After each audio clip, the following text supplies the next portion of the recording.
Thank you very much, MC, for those generous words.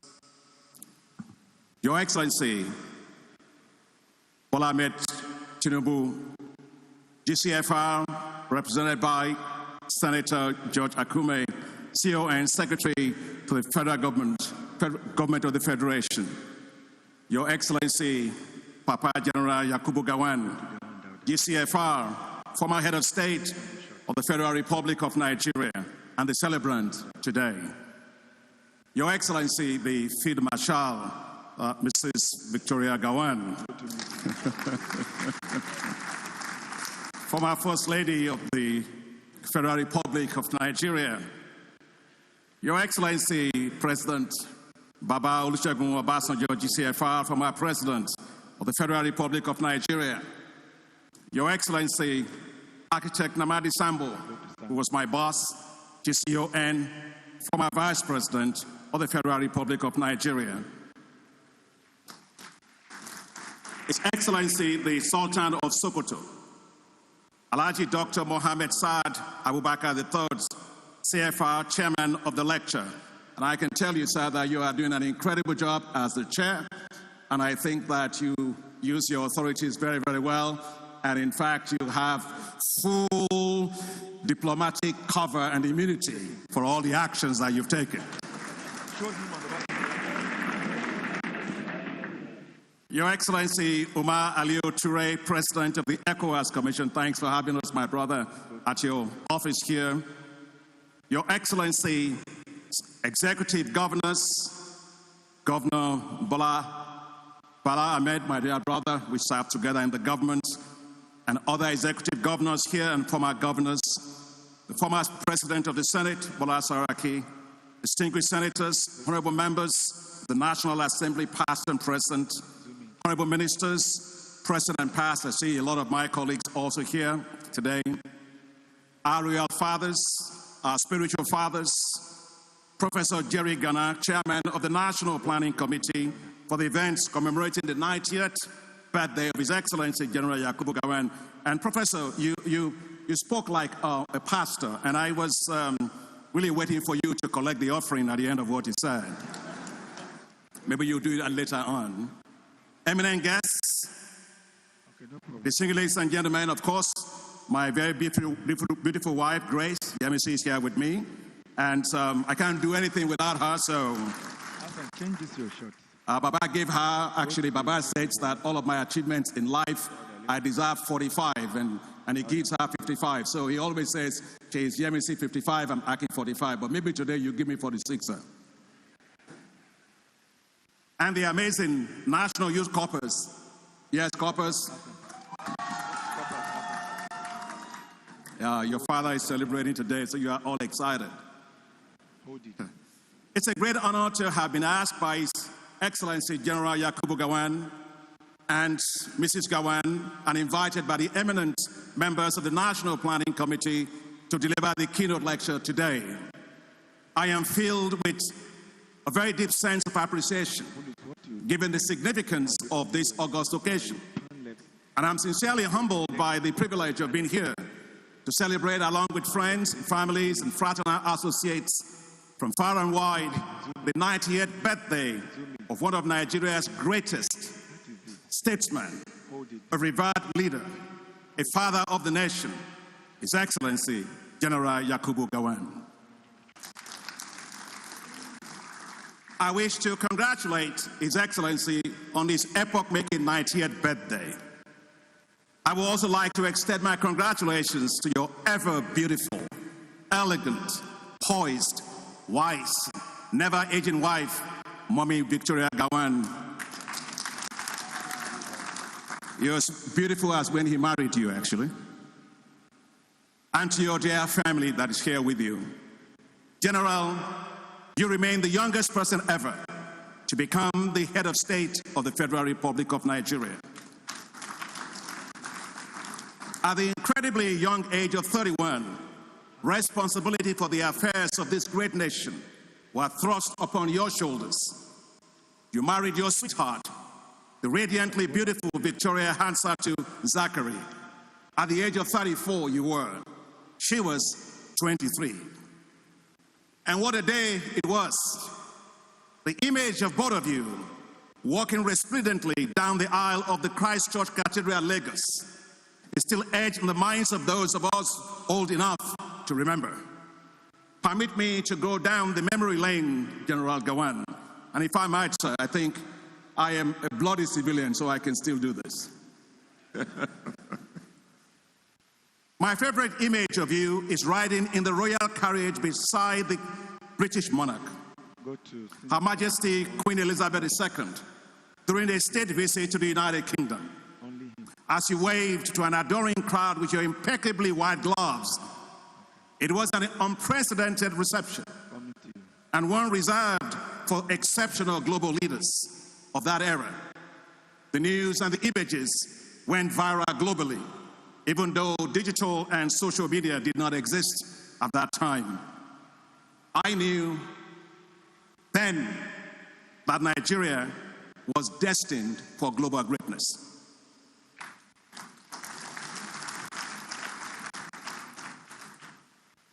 It is extremely hard to believe that the young and incredibly handsome military officer with a thin mustache, in fact, General, I have to tell you, sir, I actually started wearing a mustache just because of you.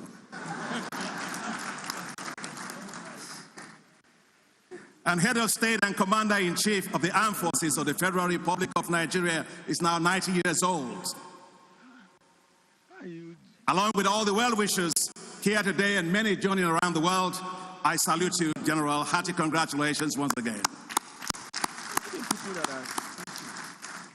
You are an exemplary Nigerian and African leader. As head of state, your leadership was marked by several firsts. Your visionary leadership led to the creation of the Economic Commission of West African State ECOWAS, where we are today, bringing together all 16 countries in the region for economic and political cooperation. You created the National Youth Service Corps, the NYSC. That's right. The only policy decision in the history of Nigeria that has endured all governments, a pointer to your remarkable vision and confidence in the youth and Nigeria's unity. I would like the Nigerian NYSC that are there, please rise up and take your cap off and salute the General. Thank you.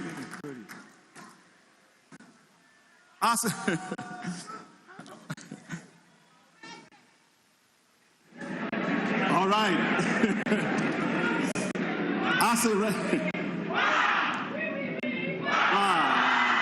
Good. Thank you very much. Thank you. As a recognition of the beauty and richness of our cultural diversity, and ahead of the first ever Festival of Arts and Culture, FESTAC, you commenced the construction of the National Theatre, now named by His Excellency President Bola Ahmed Tinubu, the Wole Soyinka Center for Culture and Creative Arts. Your fingerprints are still seen in countless lasting infrastructure developments across Nigeria. I can keep listing your endless achievements. The bottom line is that leaders are not to be emulated. Leaders are to be emulated. General Gowon, you are to be emulated. Emulated for your candor and nationalistic fervor. Emulated for your humility and ability to work with everyone. Emulated for your never-ending drive to unify the country. Emulated for your never-failing Nigeria praise. Emulated for always having Nigeria in your heart. The acronym for your name says it all. Go on with one Nigeria.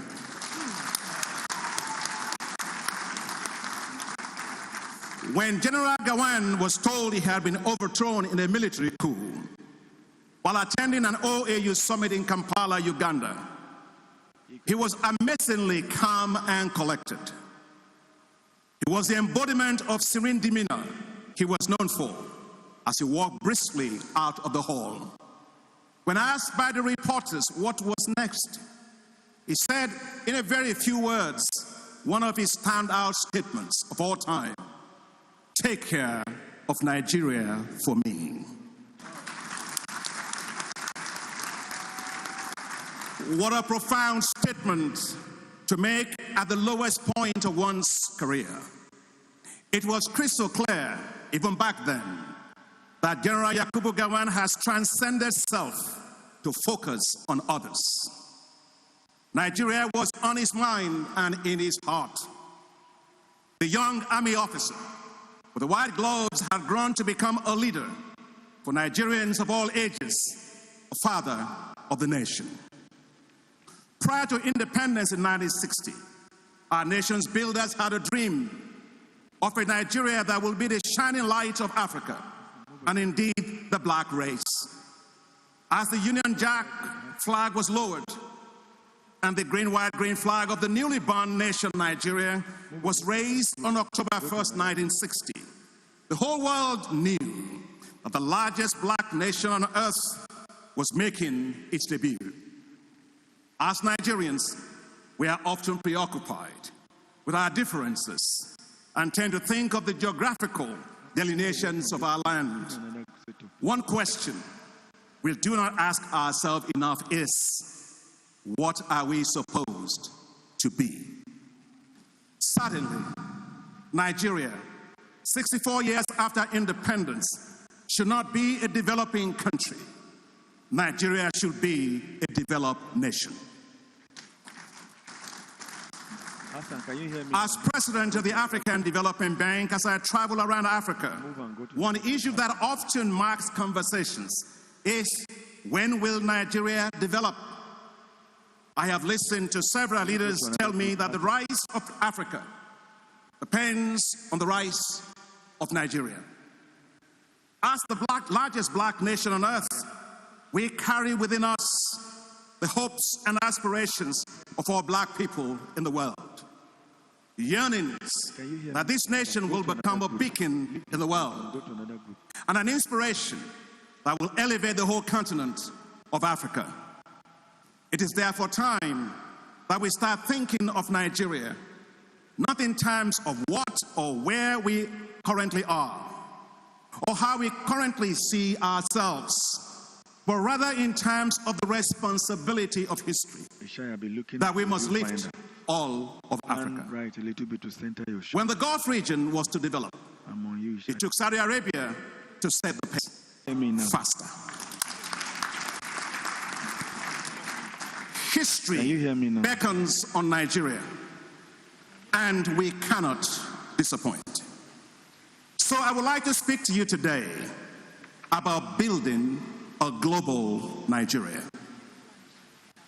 From the onset, I want to be very clear that I'm not here to criticize any government, past or present, but rather as a citizen and also as somebody passionate about this land and the continent, to reflect on what we must do collectively to be all that we can be in the global committee of nations, a global Nigeria. Yes, I dream of a better tomorrow for Nigeria. I refuse to believe that Nigeria will falter or fail. I believe that Nigeria will overcome, rise, flourish, and shine. I believe that Nigeria shall be all that it is meant to be. It was Martin Luther King who said, "History has thrust upon me a responsibility which I cannot turn away." Yes, history has thrust on Nigeria a responsibility it cannot turn away. Nigeria must become a global powerhouse. That is our responsibility. A global Nigeria must start with a poverty-free Nigeria.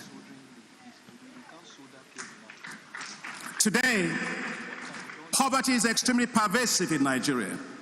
The National Bureau of Statistics, NBS, in 2022 estimated that 63% of persons living within Nigeria, that's 133 million people at the time, are multidimensionally poor. It also states that over half of the population of Nigeria cook with dung, charcoal, wood, rather than cleaner energy. High deprivations are also apparent nationally in sanitation, healthcare, food security, and housing. Poverty is particularly extreme in rural areas where millions of people have been forgotten and abandoned. The gravity of the situation is even worse in northern Nigeria.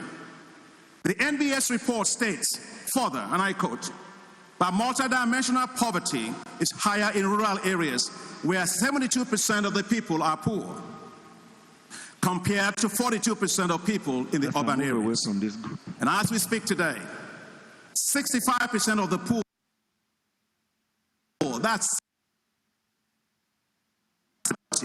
ranges from a low of 27% in Ondo to a high of 91% in Sokoto. These extremely high levels of poverty have fueled criminality, banditry, kidnappings, and armed robbery. A recent survey of the crime economy in Nigeria shows that the Northwest, Northeast, and North Central have been devastated, with kidnappings becoming a default economy. From schools to farms, markets and towns, villages and communities, the level of suffering, helplessness, and abandonment are gutting out hope and drowning communities and people in despair as economic activities plummet. Consequently, the criminal economy is upending the real economy of Nigeria. To address the situation, urgent and comprehensive efforts are needed to restore security and law and order, to protect lives, property, and farmlands, and to restore normalcy to traumatized zones, towns, villages, and communities, to stabilize and restore economic fortunes, education, health, social protection, and jobs for youth programs must be prioritized. Simultaneously, we must decisively tackle and reduce the burgeoning numbers of out-of-school children. A global Nigeria must be a food-secure Nigeria. The World Food Programme estimates that 26.5 million Nigerians currently face acute hunger. This is a situation that's compounded by inflation that has risen to 32.1%. The Nigerian Economic Summit estimates that inflation in Nigeria reached a 28-year high in June of 2024. The current high level of food insecurity and hunger deserves decisive actions. In the first quarter of 2024, Nigeria's food import bill hit a 5-year high at 1.5 trillion naira. Nigeria's food import bill topped 7.8 trillion naira in the past 6 years alone. The African Development Bank Group and partners provided 314 million naira to Nigeria for emergency food production. I think that will have produced at least 4 million metric tons of food if that plan had been followed and implemented as agreed. Securing Nigerians' food supplies requires accelerating local food production, providing farmers with high-yielding seeds, the accessibility and affordability of fertilizers, mechanization, and the rapid expansion of irrigation, given the challenges of climate change. To ensure food security, the federal government, in conjunction with the state governments, should, in my humble opinion, return to the highly successful growth enhancement scheme and the electronic wallet scheme that was put in place when I was your Minister of Agriculture. Both initiatives delivered high-quality seeds and fertilizers to over 15 million farmers, which made food available at relatively low costs across Nigeria. For purposes of implementation, transparency, and accelerated impact, the Growth Enhancement Scheme and the e-wallet scheme should be protected by legislation. To help unleash the potential of the food and agricultural sector, the African Development Bank and its partners are investing right now over $814 million in the development of what's called special agro-industrial processing zones in 8 states of the Federation. Thank you. This will help Nigeria to process and add value to all of its agricultural commodities and establish critically needed platforms for becoming competitive in global agricultural value chains. Decisive and sustained efforts are needed to end insecurity, especially to save vast areas of the food belt of Nigeria in the Northwest, Northeast, and Middle Belt. The deployment of digital surveillance tools, drones, artificial intelligence, and satellite imagery needs to be increasingly used to track and provide intelligence. The development and the deployment of farm protection guards and safe food transport corridors are worth developing. A more secure Nigeria will be a more food secure Nigeria.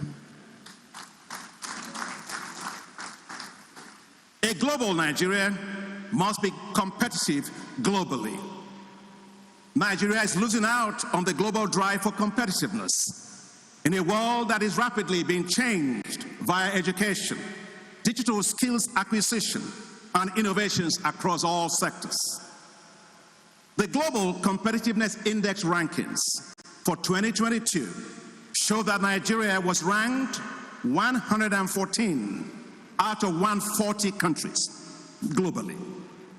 And worse, Nigeria ranked well below several African countries, including South Africa, Seychelles, Botswana, and Namibia in Southern Africa, below Senegal and Ghana in West Africa, below Kenya, Rwanda, and Uganda in East Africa, and as well below Morocco, Algeria, and Tunisia in North Africa.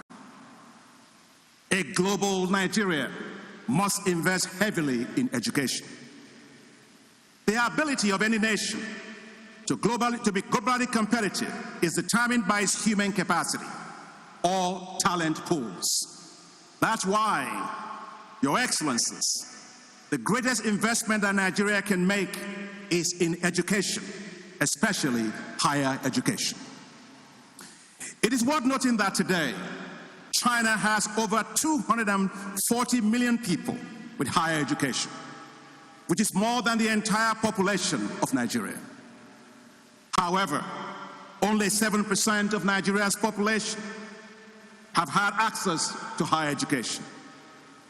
This puts Nigeria in an uncompetitive position with developed countries, where the share of the population with higher education is high, including South Korea, 70%, Canada, 67%, Japan, 66%, Ireland, 63%, Luxembourg, 60%, and the United Kingdom, 58%. Nigeria must therefore step up and become an undisputed leader on innovation in Africa and position itself through a massive paradigm-shifting investment in education to catch up and to bridge the talent divide with developed economies and other emerging market economies. A global Nigeria must have globally competitive quality infrastructure. After years of growth, post-independence, industrial development in Nigeria is today constrained by extremely poor state of transport, ports, and logistics infrastructure. Estimates suggest that it costs $35,000 to export 100 tons of produce from Nigeria, compared to just $4,000 from Ghana. About 90% of passengers and freight movements in Nigeria rely on roads, of which only 18% are paved. Meanwhile, our seaports are gridlocked. Recently, the Financial Times reported that the congestion at the port in Lagos has become so bad that it could cost more than $4,000 to truck a container 20 kilometers inland, almost as much as it costs to ship the very same container 12,000 nautical miles all the way from China. Here, Nigeria can learn from Morocco, where the African Development Bank supported the development of the Tangier-Med port. This port is unique. It is an industrial port complex and platform with over 1,100 companies operating from within it. They collectively exported over 8 billion euros worth of goods in 2020. The port is home to several global companies, including Bosch, Daimler, Huawei, Siemens, and several others. Local companies located in the Tangier-Med have also allowed Morocco to move up several global value chains, including automobiles, automotive parts, aeronautics, agriculture. Thank you. Agriculture, food manufacturing, textile, and logistics. Annually, Your Excellencies, ladies and gentlemen, over 460,000 cars are manufactured in that zone for exports every year. And more interesting is that the bulk of the workers and employees at the port complex are Moroccans. I decided to take a walk one day at the Tangier-Med port. I saw a well-synchronized maze moving with incredible efficiency. There were no kilometer-long lines of trucks waiting to get in and out of the port. The takeaway from Morocco's Tangier port is simply this: Nigeria must move away from the usual Gestapo-like approaches of raiding ports, or deploying soldiers to decongest ports, or having to control vehicular traffic at the ports. There are more sophisticated and efficient ways of doing so. With a view to creating a global Nigeria, Nigeria's focus should not be on decongesting ports, but on transforming ports. These must start with cleaning up administrative bottlenecks, most of which are completely unnecessary, with multiple government agencies at the ports, high transaction costs, and even blatant extortion from illegal taxes and contributions that never go into government coffers. To strongly support Africa's social and economic growth, the African Development Bank invests heavily in infrastructure.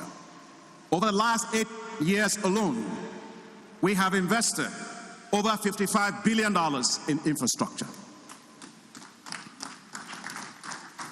including roads and highways, transport corridors, seaports, airports, ICT infrastructure, and regional power transmission networks. The African Development Bank has invested $369.2 million in the highway connecting Enugu to Bamenda in Cameroon, a transport corridor that will serve 11 million people. Also, we have invested $49.5 million in the Lekki Toll Road, easing traffic and lowering transport costs. The bank is mobilizing now support for the development of the railway line connecting Kano to Maradi in the Niger Republic. And of significant note, the African Development Bank has provided $12.6 million to my brother, the President of ECOWAS Commission, to support a feasibility study for the Lagos-Abidjan Corridor Highway. As a bank, we and other institutions will help to mobilize the $15 billion necessary to finance that corridor, which carries over 80% of the trade in the region. When completed, the corridor will enhance transport connections from Nigeria to the rest of the West Africa region, with one border post to facilitate intra-regional trade. And just for full disclosure of why this is very important to me, when His Excellency President Muhammadu Buhari was president, I came here to see him, and I talked about this particular project. He told me, Akin, if you don't get that project on the way, don't come back to Nigeria. And when I went to Ivory Coast, where I was staying, President Alassane Ouattara looked at me and said, Akin, if you don't get that railway, that corridor done, don't stay in Abidjan. So you can imagine I have my incentives to get it done. But I want to thank the president of ECOWAS for the great work he's doing to get this on the way. A global Nigeria must achieve universal access to electricity. Today, the major challenge facing Nigeria's manufacturing is the very high cost and unreliability of electricity supply. Load shedding and the inconsistent availability of electrical power have resulted in high and uncompetitive manufacturing costs from Nigeria. Most Nigerian manufacturing companies self-provide their own energy with a high dependence on generators, diesel, and heavy fuel oil. Their emissions contributions make them brown industries, not green industries. And I remember one day I was traveling with my wife from Ibadan to Lagos, and I saw this really weird big advert, and it was all about generators. And they wrote under it, "We are the nation's #1 reliable energy supplier." It has been estimated by the IMF, the International Monetary Fund, that Nigeria loses about $29 billion annually. $29 billion annually. That is 5.8% of its GDP due to lack of reliable power supply. The report also indicates that Nigerians spend $14 billion per year on generators and fuel. There is no better way to say it. The lack of electricity is killing Nigerian industries. According to the Manufacturers Association of Nigeria, industries spent $93.1 billion on alternative energy in 2018 when I read that. Today, no business can survive in Nigeria without generators. Consequently, the abnormal has become normal. Nigeria has gas and crude oil in abundance, yet 86 million people live daily without electricity. Today, Nigeria is the #1 country in the world in terms of the total number of people without electricity. To support Nigeria and African countries, other African countries, the African Development Bank invests massively in the continent's power sector. To support the implementation of Nigeria's power sector recovery program, the bank provided $200 million for the Nigerian Electrification project, which is designed to fill the country's electricity access gap. We have invested $210 million in the Nigeria Transmission Project to strengthen the grid power evacuation and regional interconnection. Your Excellencies, a major component of the African Development Bank's energy strategy was the launch of what we call Desert to Power Initiative, a $20 billion initiative to provide electricity to 250 million people across 11 countries of the Sahel, including northern Nigeria. It is expected that the Desert to Power investment will create the world's largest solar zone. This initiative will draw on lessons from successful projects already financed by the bank, including the world's largest concentrated solar power plant called the New Wazazati Power Project in Morocco and the Bembang Solar Project in Egypt. To support the efforts of African countries to achieve universal access to electricity, the president of the World Bank Group, my friend Ajay Banga, and I made a decision at a spring meeting of the World Bank in April that the World Bank and the African Development Bank together, we will connect 300 million people, Africans, including Nigerians, to electricity by 2030. And that's what's called the Mission 300. It's the largest such effort in the world. A global Nigeria must be an industrialized Nigeria.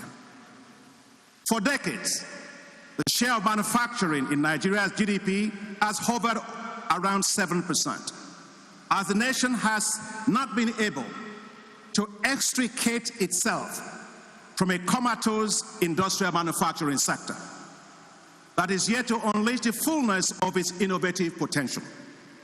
This is in sharp contrast to the dynamic and rapid performance of manufacturing in Asian countries such as Singapore, Malaysia, and China. While Asian countries are focused on export of manufactured products, Nigeria's approach has been on import substitution. The manufacturing sector of Nigeria represents only 3% of total revenues from exports, but accounts for 50% of the imports into the country. Instead of being forward-looking in expanding the share of manufactured goods in total export revenue, Nigeria focuses on the model of import substitution. Import substitution, while important, is a very restrictive vision. It looks towards survival instead of looking to create wealth through greater export markets and value diversification.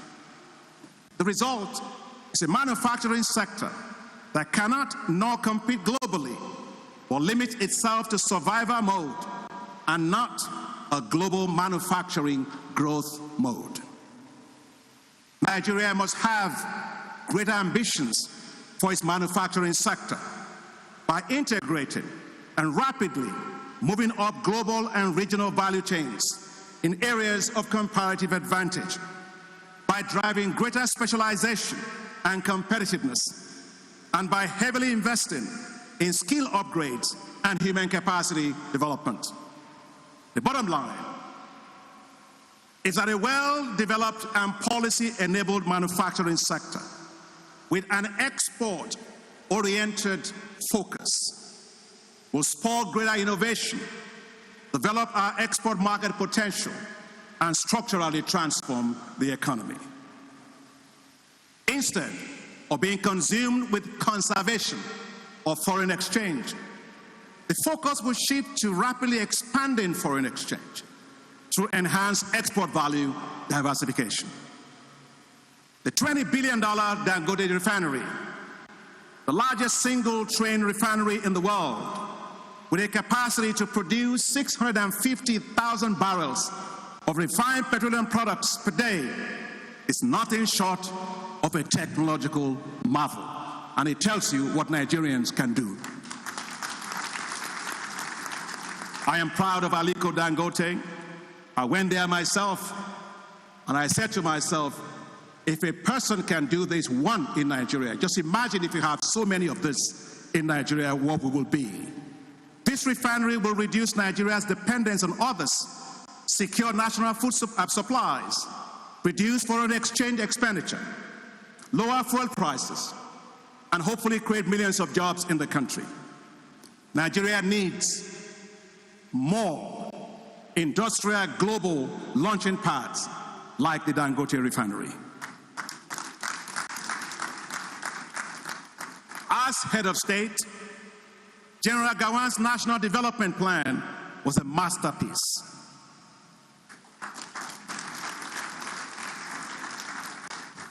With industrialization as a pivotal priority, which spurred successive governments.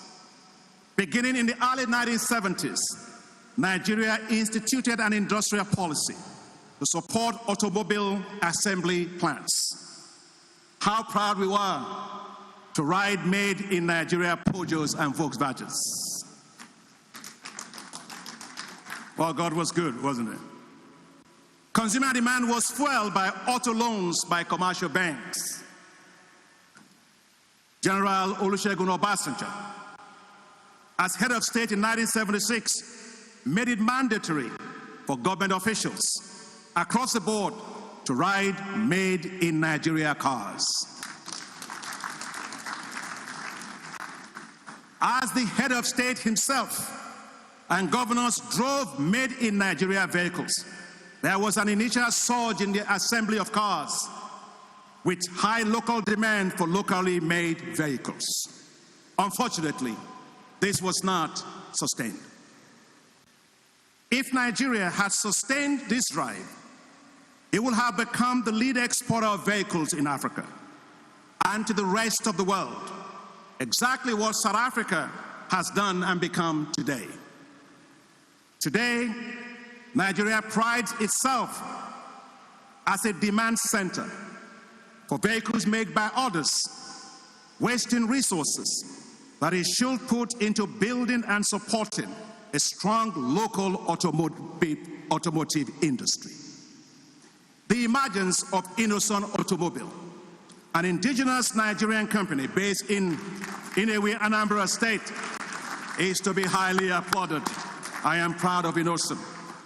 Today, Innocent's fleet includes several options, including fuel and electric vehicles, and military-grade armored vehicles, which it now exports. I think you should clap for him.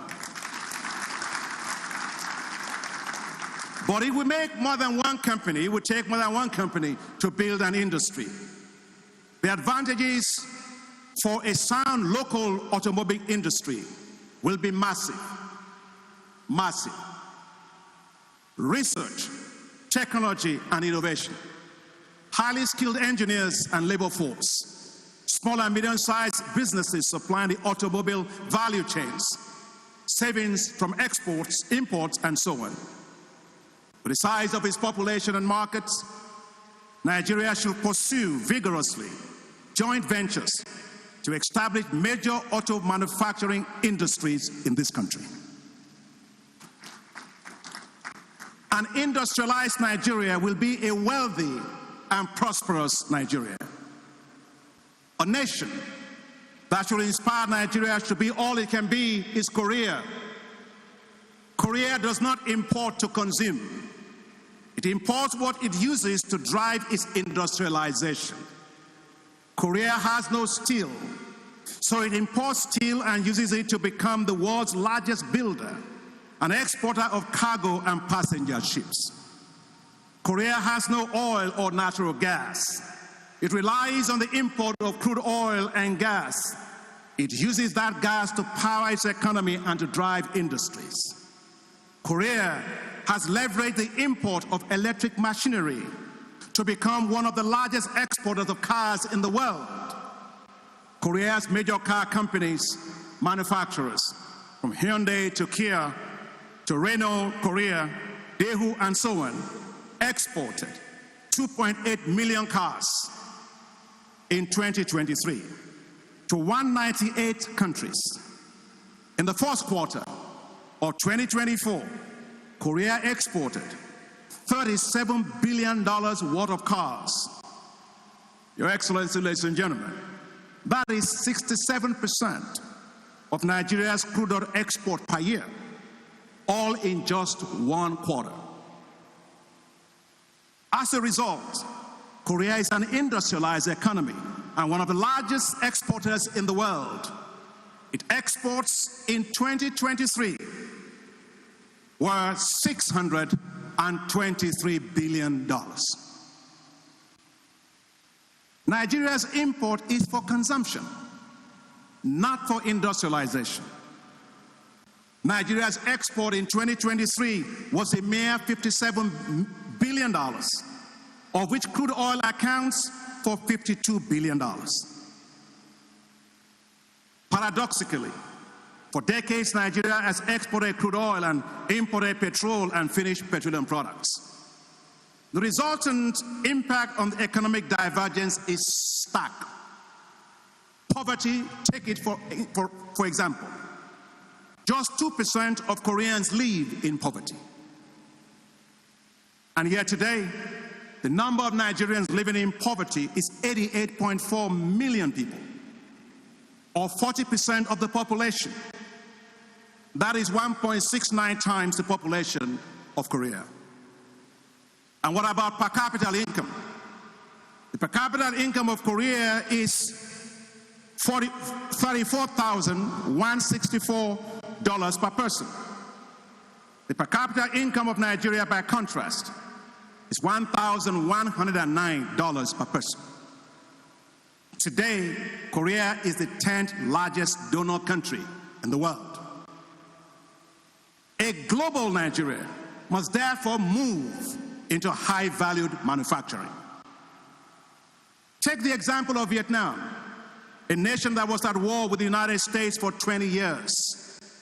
Despite setbacks and post-war challenges, it quickly emerged as an Asian tiger by mimicking the successful Asian countries such as South Korea. It pushed into relatively complex product categories and horizontal diversification that also included processing of agricultural products. Vietnam's diversified exports in 2020 included $153 billion of electrical machinery and equipment, $23.9 billion of machinery including computers, $23.4 billion of footwear, and $15.5 billion of clothing, accessories, among others. In total, Vietnam's exports in 2020 stood at $348 billion. Malaysia achieved vertical diversification from an agricultural base of rubber and palm oil, which it got from here. It will later go on to invest heavily in high-tech sectors, including electronics. In 2020, its largest exports by value were in semiconductors, electrical integrated circuits, refined petroleum products, palm oil, vulcanized rubber and accessories, and solar power diodes. The value of Malaysia's export in 2020 derived from the following: electrical machinery and equipment, $88.6 billion. Mineral fuels, including oil, $25.5 billion. Machinery, including computers, $20.2 billion. Animal vegetable exports and waxes, $13.5 billion. Rubber and rubber articles, $11.2 billion, among others. In total, Malaysia's export in 2022 was valued at $234 billion US. By contrast, Nigeria's exports in 2020 were dominated by mineral fuels, including oil, valued at $29.7 billion only, which accounts for 89% of the exports. Nigeria's total export value was a mere $33.5 billion. That dollar amount represents a minus 3.6% decrease since 2016, and a drop of minus 37.5% in 2019 and to 2020. Interestingly, Nigeria's imports were dominated by machinery, including computers, mineral fuels, including oil, vehicles, electrical machinery, equipment, pharmaceutical, and plastics. By contrast, most of these imports are what Vietnam and Malaysia export in abundance. And worse, Nigeria imports mineral fuels, which it should be producing, as a leading crude oil exporting nation. It exports crude, that looks like an export I'm just doing over there. It exports crude, it imports refined products, a befuddling irony. So what is my message in all of what I've said here? While Nigeria's export basket has hardly changed, Malaysia and Vietnam have used aggressive horizontal and vertical industrial manufacturing diversification to move from low-valued products to high-valued market products. The result is self-evident in the comparative wealth of the three countries. While export value per capita is $7,100 for Malaysia and $3,600 for Vietnam, it is only $160 for Nigeria. While Malaysia and Vietnam have moved to global manufacturing growth and creating massive wealth and jobs for themselves, Nigeria remains in a survival mode, still unable to substitute the imports of its petroleum products, while being one of the largest exporters of crude oil. Nigeria has had good policies, templates and programs for industrialization and expanding industrial manufacturing for decades. Nigeria's first national development plan emphasized industrialization. There was a national economic empowerment development strategy, NEEDS, in the 1990s, and the Nigerian Industrial Revolution Plan, NIRP, in 2015. These were all good policies. But there is need to close the gap between policy ideas and implementation. Today, Your Excellencies, capacity utilization of factories hovers around 40% compared to desired 70%. The reality, in view of the several challenges facing the industrial manufacturing sector, is that firms are moving to neighboring countries where there is greater macroeconomic stability, enabling environments, and a much easier ease of doing business. To be a manufacturer in Nigeria is not an easy business. You succeed not because of the ease of doing business, but by surmounting several constraints that limit industrial manufacturing. Your Excellencies, a global Nigeria must deliver a talent dividend. The rate and speed at which Nigerians are leaving the country, the so-called Japa syndrome, risk undermining Nigeria's economic drive for economic rejuvenation and positioning for global dominance. Nigeria's best talents, including doctors and nurses and lawyers and engineers, architects and computer programmers, artists and cultural entrepreneurs, sport athletes, and even bankers, are voting with their feet and leaving Nigeria in droves due to economic hardships, high unemployment, a corrosive rate of inflation that daily eats away the value of their assets, insecurity, and a palpable decline in their quality of life. PricewaterhouseCoopers estimates that the exodus of Nigerian talents will lead to a loss of close to $5 billion annually in this country. Yet, this is happening against the backdrop of rapid growth in artificial intelligence that holds enormous opportunities for shaping and transforming the world economy. In a recent analysis, PwC estimated that artificial intelligence will add $116 trillion to the global economy by 2030 and $316 billion annually to the economies of just 4 African countries: Nigeria, South Africa, Kenya, and Ghana by 2030. Nigeria is well poised to take advantage of this opportunity, with the nation being one of the leaders in the fintech industry, and companies such as Flutterwave, PalmPay, MTN Mobile Money, PiggyVest, ranking among the top 250 fintech companies globally. And I think we should clap for these young guys. Nigeria also has 5 out of the top 7 unicorn fintech companies in Africa. Just to be clear, for those that don't know what a unicorn is, that's when the capitalization of a company reaches $1 billion and above. So when you have young Nigerians, 5 out of 7, with companies doing that, that tells you the potential that we have to take over the world.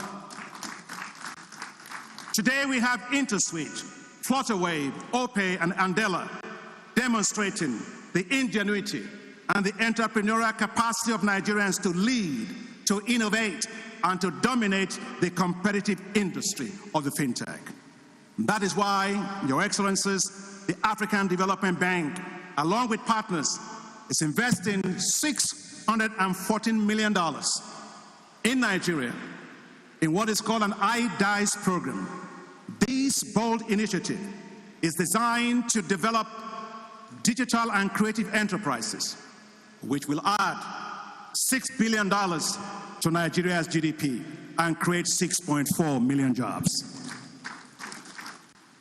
The African Development Bank is also supporting a center of excellence in computer coding in Nigeria as part of our larger effort in Africa to develop 130 other centers that will develop the next generation of computer coders for artificial intelligence-driven economy that is already here. However, the Japa syndrome risks unraveling Nigeria's capacities in these fields unless urgent actions are taken to stem the tide. In 2022, a survey by Tech Cabal says 47% of the tech professionals in Nigeria indicated a desire to leave the country by 2024.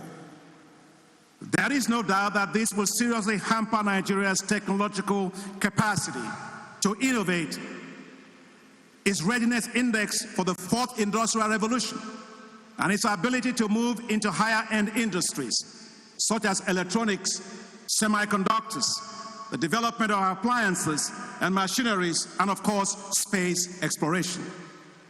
We must fix the reasons for the massive exodus of Nigeria's young and innovative talent.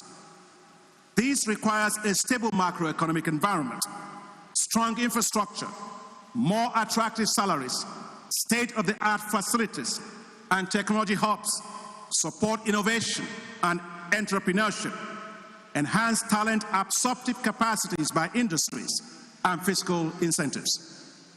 We must do this with our eyes fixated on what we can potentially be, not just in West Africa, not just in Africa, but in the world. We must decisively harness and turn Nigeria's demographic asset into a talent dividend. We must become a global Nigeria, brimming with talent, skills, and entrepreneurship capacity that is powered by clear and strong and consistent and sustainable government policies to become globally competitive. And to retain our young talents if we are to drive growth and competitiveness globally. I know many people may think that getting Nigerians out of here, I'm not against immigration. Don't get me wrong. But I don't believe that the future of Nigerians' youth or that of Africa's youth lies in Europe, America, China, or anywhere else. It lies in a Nigeria growing very well with equitable growth, and Africa doing the same, able to create quality jobs for its own young people. And there is no doubt in my mind that we can do that. A global Nigeria will turn Japa, we are living, into Japada, we are back. To get there, I have some good news. I'm delighted to announce here today that just 3 days ago, the African Development Bank's Board of Directors approved $100 million for the establishment of the Youth Entrepreneurship Investment Bank for Nigeria.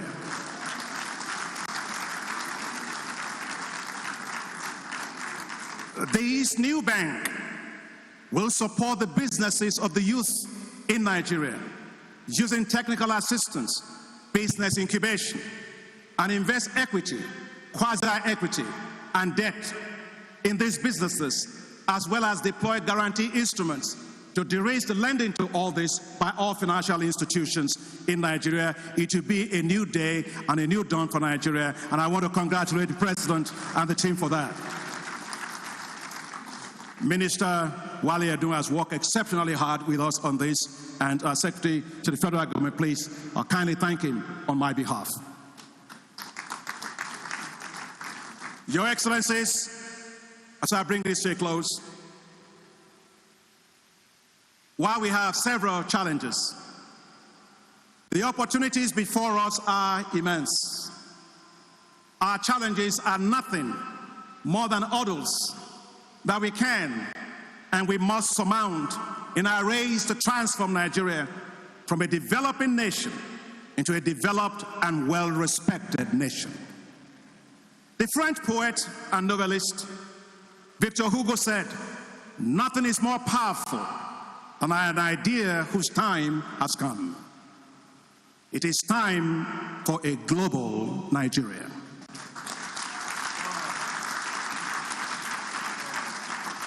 Nelson Mandela said, "It always seems impossible until it is done."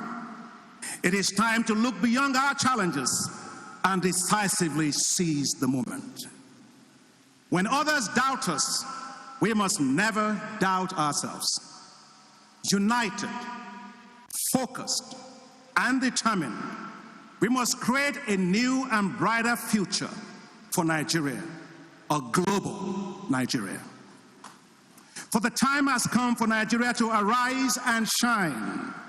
Yes, in the words of Isaiah chapter 30, verse 3, arise and shine, for your light has come. Nations shall come to your light, and kings to the brightness of your rising. Indeed, the labors of our heroes past will never be in vain. And as a people, we will proudly serve our sovereign motherland. I am optimistic about a global Nigeria. It is well within our collective reach and our collective capacities to make it happen. As we celebrate General Gowon's 98th birthday and Nigeria's 64th birthday, let us in unison commit to achieving a global Nigeria.